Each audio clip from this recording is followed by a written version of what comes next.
వేములవాడ రాజన్న ఆలయ అభివృద్ధికి రాష్ట్ర ప్రభుత్వం కృషి చేస్తుందని రాజన్న ఆలయ ఈవో వినోద్ రెడ్డి స్పష్టం చేశారు. రాజన్న ఆలయ ప్రస్తుత ప్రాంగణం 26 గంటల విస్తీర్ణంలో ఉందని, పెరుగుతున్న భక్తుల రద్దీ దృష్ట్యా ఆలయ విస్తరణ అభివృద్ధి పనులు జరుగుతున్నట్లు తెలిపారు.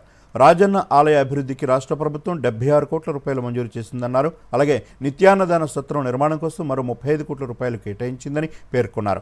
ఆలయంలో అభివృద్ధి పనులు జరుగుతున్న సమయంలో రాజన్నకు నిత్య పూజలు యథావిధిగా కొనసాగుతున్నాయని తెలిపారు.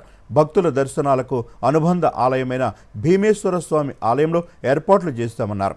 స్థానిక ఎమ్మెల్యే, ప్రభుత్వ విప్ ఆది శ్రీనివాసుల సహకారంతో రాజన్న ఆలయ అభివృద్ధి పనులు త్వరలో ప్రారంభం చేస్తామన్నారు.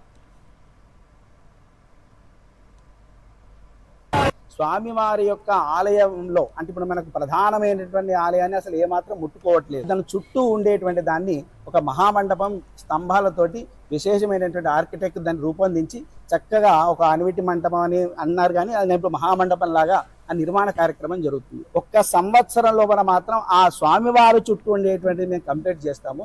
మిగతాయన్ని కూడా అంచెలంచెలుగా చేసుకున్నా కూడా మనకు దర్శనాలకు వెళ్ళడానికి అవకాశం ఉంటుంది అనే విషయాన్ని అక్కడ చెప్పడం జరిగింది.